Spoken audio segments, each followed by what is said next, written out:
I remember the first time I closed up Chatuchak at midnight because no one else wanted to stay that late. The market was already legendary for its labyrinth of alleys, a hive of stalls and voices in the daytime, but at night it transformed into something far stranger. My uncle had a fabric stall in section 17, and he needed someone to help load and secure the tarps, check the locks, and keep watch over the leftover stock until the truck came early in the morning. He promised me a small envelope of cash and the chance to prove that I could handle responsibility. At 20 years old, I thought staying behind in a famous market would be boring at worst. I had no idea what kind of silence could grow in a place that usually drowned in people. When the last train rattled away from Mo Chit station, the lights above the market alleys flickered in a tired way, as if they were not meant to stay on for anyone. Vendors were dragging out their last carts.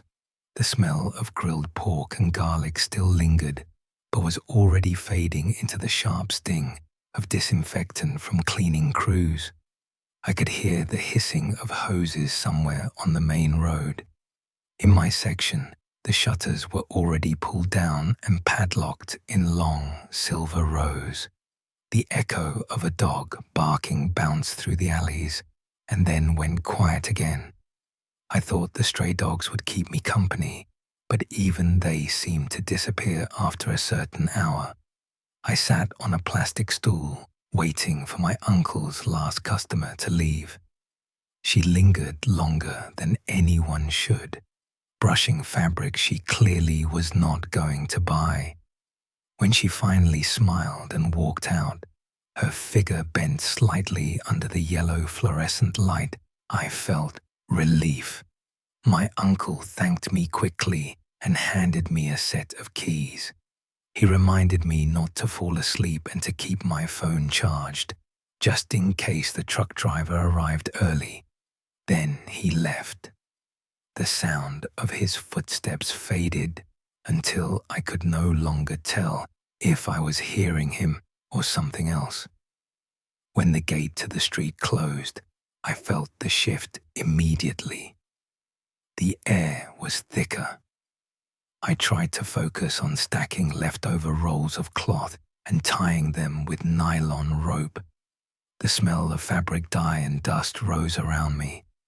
Every time I tightened a knot, I felt like someone was watching me from across the empty corridor. I kept glancing toward the end of the row, but there was nothing except the shimmer of light from a distant bulb.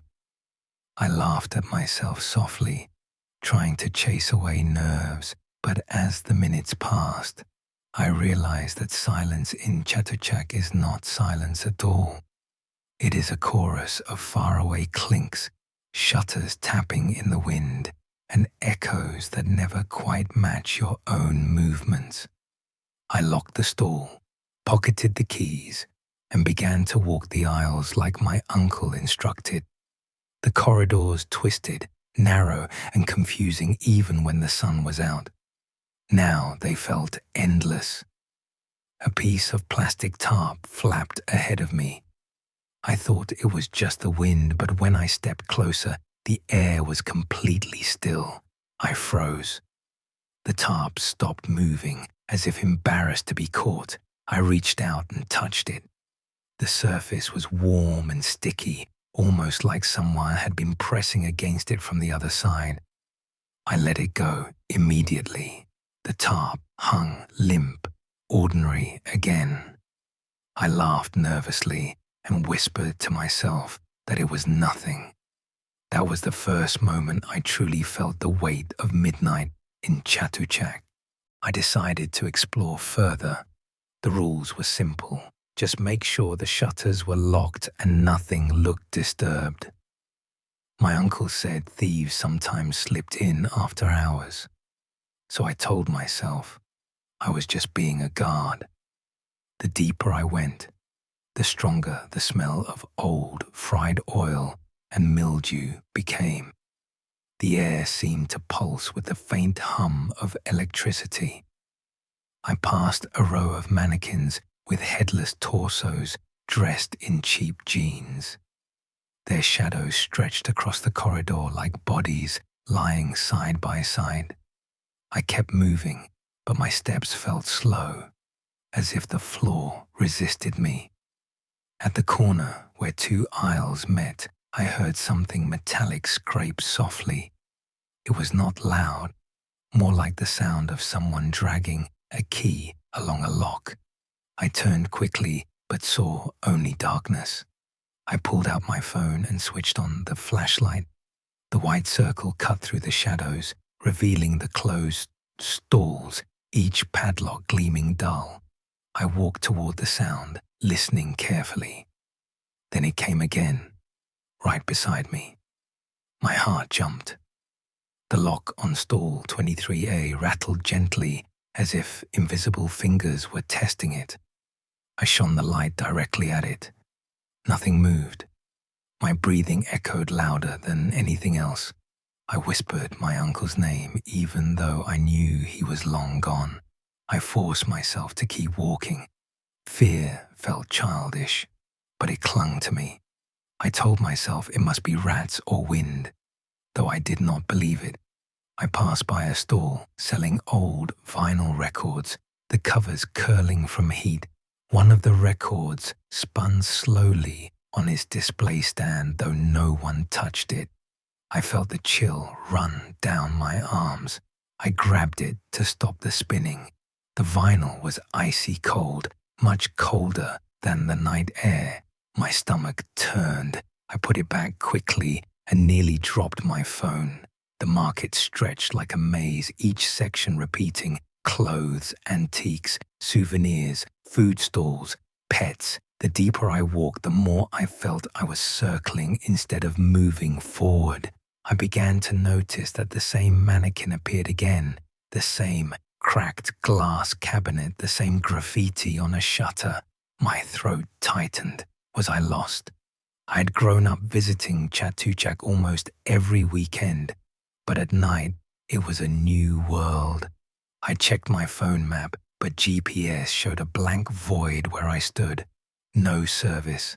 The battery dropped suddenly from 2% to 49%. I felt a sharp urge to get back to the stall. As I turned back, I heard the faintest sound of footsteps behind me.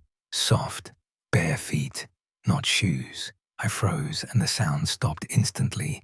I spun with the light but saw only the still mannequins and closed shutters. My body was shaking, but I forced myself to whisper into the dark. I'm just working here. I mean no harm. My voice cracked. The silence that answered me felt heavy, as if something was listening but refusing to respond. I tried to retrace my path. My stall should have been just 5 turns back, but the more I walked, the less I recognized. The alleys stretched longer, and some seemed narrower than before. I reached a section where the lights were almost completely dead. Only one bulb buzzed faintly, painting the walls in a sick yellow glow. I kept my phone light low to save the battery. My footsteps echoed strangely, bouncing back at me with a half-second delay. It felt like someone else was walking just behind me, matching my pace a moment later. At one stall, I saw a mirror propped up against the wall. It was tall, framed in gold paint that flaked at the corners. My reflection stared back at me, pale under the phone light. For a second, I thought I saw another face behind mine. A woman's face, eyes wide, hair tangled, lips slightly open. I spun around and there was nothing. My chest hurt from holding my breath. When I looked back, the mirror only showed me again. I wanted to smash it, but something in me feared what might spill out if I did. I stepped around it carefully and kept walking. The air grew colder as I reached the pet section. The cages were all empty, of course, since vendors take their animals home. But the smell of straw and droppings remained. As I passed the rows of cages, I heard the unmistakable sound of wings flapping. I stopped dead. My light caught a shadow darting across the ceiling, too large to be a bird. The cages rattled one by one as if something invisible moved past them. A soft whimper echoed from a corner cage. My heart pounded as I aimed the light. Nothing was inside. The door of the cage swung open slowly, without a sound. I ran. I did not care where. I just wanted to get back to the fabric stall. My breath tore at my throat. I turned corners blindly, stumbling over uneven tiles. My phone slipped and skidded across the ground, its light rolling over the walls. I snatched it up and forced myself to stop. Running blindly was only making me more lost. I leaned against a shutter, trying to breathe. The metal was ice cold, as if it had been refrigerated. My sweat chilled instantly. Then I heard it, a low humming. A woman's voice, wordless but steady, drifting through the air. It came from somewhere ahead, near the intersection of two dark corridors. Against every instinct, I felt drawn toward it. My legs moved without permission, pulled by the sound. The humming rose and fell like a lullaby. I wanted to believe it was just another worker, maybe a cleaner, but deep down, I knew no one else would be here at this hour. My feet reached the intersection. The sound was close now, but the corridor was empty. My light trembled over the ground. A single footprint appeared in the dust, wet and glistening as if someone had stepped out of water. Another appeared ahead of it, leading deeper into the darkness.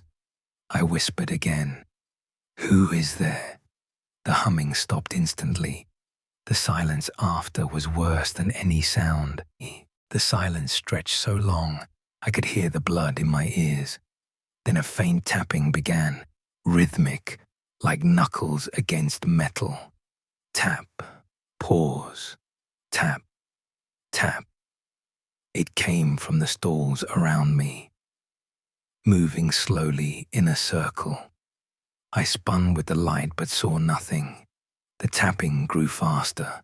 My chest tightened as if the air itself pressed down on me. I backed up until my shoulders hit a shutter.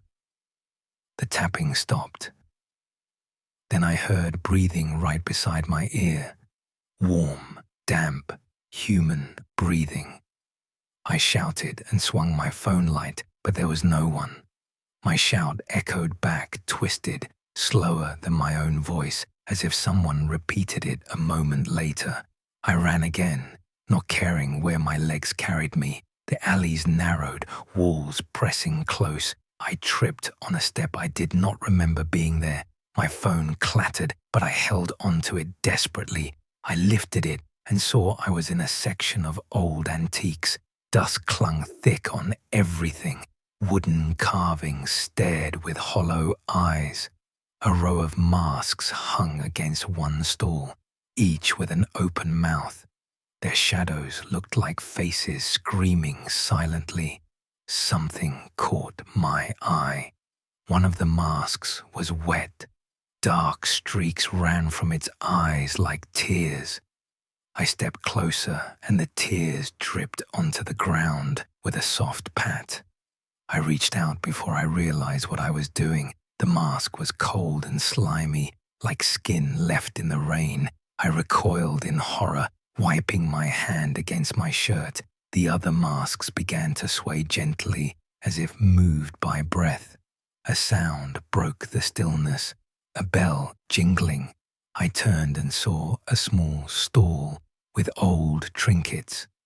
A brass bell hung at the entrance, moving slowly back and forth, though no one had touched it. Behind it, the stall stretched impossibly deep, shelves vanishing into darkness. The air inside smelled of rot and incense. I felt myself step forward. My hand brushed the bell and the sound was sharp, piercing, much louder than it should have been. The echo rang endlessly down the dark stall. Then I saw movement inside, a figure standing at the far end, too far to make out clearly, but I knew it was facing me. My phone flickered, the light dimming. I blinked and the figure was closer. My breath caught. I stepped back quickly. My heel hit the edge of the walkway. When I looked again, the stall was empty. The bell was still. I whispered prayers under my breath, words I had not spoken in years. My heart hammered as I forced myself away. Every step I took, I expected to hear footsteps following. I did not dare look back. I finally stumbled into a wider path. For a moment, relief washed through me. I recognized the row of plants that usually lined the walkway during the day. Vendors would water them in the morning, and customers liked to take photos there. Now the pots were tipped over, soil spilling across the tiles. Leaves lay scattered and crushed. As I shone my light down the path, I froze. At the far end was my uncle's stall, or at least it looked exactly like it. The fabric rolls stacked neatly, the lock hanging in place, the stool where I'd been sitting earlier. My chest filled with shaky relief. I hurried forward, fumbling for the keys in my pocket. But as I came closer, something felt wrong. The fabric rolls were not the same colors I had tied. They were faded, worn, some torn at the edges as if they had been abandoned for years. The stool was cracked, almost rotting. My skin crawled. I checked the lock and saw it was rusted solid, not the shiny silver one my uncle gave me. I stepped back, my legs trembling. The air smelled of mildew and dust. Then I heard it, the same humming voice, soft and close. It came from inside the stall. I pressed my ear to the shutter without thinking. The voice was clear, a woman humming the same lullaby as before. My heart stopped. The sound vibrated against the metal, warm and alive. I backed away slowly, never taking my eyes off the stall. The humming continued, unbroken, as if whoever was inside had not noticed me. I turned and ran. My chest burned, my legs heavy. I no longer knew where I was heading. I just wanted out. The alleys twisted again, repeating, folding back on themselves. My light caught the same graffiti again, the same mannequin, the same record stall. My stomach dropped. I was trapped in a loop. I screamed for help, my voice raw. It echoed endlessly, but no answer came. My phone buzzed suddenly in my hand, a notification. I looked, and my heart froze. It was a message from my uncle. It said only, "Do not follow her." The battery dropped to 1% and the screen went black. The darkness was crushing now, broken only by the weak overhead bulbs. I clutched my phone like a useless talisman. My ears strained for any sound. Then I heard footsteps again, slow, steady, bare feet slapping against the tiles. They approached from behind. I turned and saw her. A woman stood at the end of the aisle. Her hair was long and dripping wet, clinging to her face. She wore a red skirt, torn at the edges. Water pooled around her feet, though the ground was dry. She stood still, her head tilted slightly as if curious. I could not move. My throat closed. She stepped forward once. The water spread further with her. I stumbled back, shaking. My lips whispered prayers without sound. She took another step and the humming began again, low and steady. My knees buckled. I turned and ran blindly. The alleys shifted with every corner. Stalls I knew by heart were twisted, rearranged. I felt like I was running in circles. Behind me, the humming never faded. Always the same distance away. My lungs burned, my legs heavy as lead.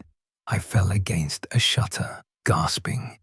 When I looked up, I saw the mirror again. The same gold frame. My reflection looked back at me, but this time it was smiling. My lips were not moving, but the face in the mirror smiled wide, teeth glistening. I screamed and smashed the glass with my fist. Pain shot through my hand, blood dripping, but the mirror did not crack. My reflection leaned forward, closer, while I stood frozen. Its mouth opened wide in a silent scream. I shoved myself away and stumbled back into the aisle. The humming grew louder. I felt it inside my skull. I covered my ears, but it did not stop. My vision blurred. I ran again, tears streaming down my face. My chest heaved with terror. I no longer cared about the stall, the keys, the money. I only wanted to escape. At last, I saw a faint light ahead, a wider passage. I forced my legs toward it, hope breaking through the panic. The passage led to an open courtyard, the kind vendors used to gather during festivals. In the center stood a single street lamp, glowing weakly. I stumbled into the light, collapsing to my knees. My breath came in ragged gasps. The humming stopped. The silence was absolute. I dared to open my eyes. The courtyard was empty. For the first time all night, I felt a fragile sense of safety. I stood slowly, clutching my bleeding hand. Then I noticed something carved into the base of the lamp. Words scratched deep into the metal. They read, "Do not stay past midnight." My stomach dropped. I checked my watch with shaking hands. The screen glowed 12:47. My heart froze. I had been wandering for nearly an hour. A sound broke the silence. The bell from earlier, faint and far away, echoing through the alleys. Then footsteps, dozens of them, surrounding me. I spun, eyes wide. Shadows moved at the edges of the courtyard, shifting between the stalls. Figures stood just beyond the light, too many to count. Faces pale, eyes hollow, bodies dripping with water. They whispered together, voices overlapping in a language I could not understand. My chest heaved as I stumbled back into the center of the courtyard. The lamp flickered. The shadows pressed closer. I screamed again, a raw sound tearing from my throat. The figures froze. Then one stepped forward, the woman in the red skirt. Her eyes locked onto mine. She lifted a hand, pointing at me. The humming began again, louder than ever, shaking the air. The lamp flickered violently. The light burst and the courtyard plunged into darkness. I felt the air collapse around me. Hands brushed my arms, cold and wet. Fingers clawed at my shirt. I kicked and thrashed, Sashka screaming. The whispers rose into a roar. My vision spun. I thought I would die there, swallowed by the market itself. Then suddenly I was falling. My knees hit the tiles hard. I gasped and looked around. I was standing at the entrance gate of Section 17. The morning sun was breaking over the roofs. Vendors were arriving, pushing carts, calling to each other. The air was alive with normal sounds. My uncle's voice called out, surprised to see me crouched by the gate. He asked why I looked so pale. I could not speak. My shirt was damp, my hand bleeding, my phone dead. My uncle frowned but said nothing. He helped me up and pressed an envelope into my pocket, telling me to rest. I walked out into the street, the noise of traffic returning. Yet, as I moved away from the market, I heard it, the faintest trace of humming. Behind me, among the stalls, I turned quickly but saw nothing. The sound followed me for days after, in the quiet moments, in the edges of sleep. Even now, when I close my eyes, I see the courtyard again, the lamp flickering, the words scratched into the base. Do not stay past midnight. I never returned to Chatuchak after dark, but sometimes, when I pass by on the train, I swear I see the red skirt moving among the shadows of the stalls, waiting for someone else foolish enough to close up at midnight.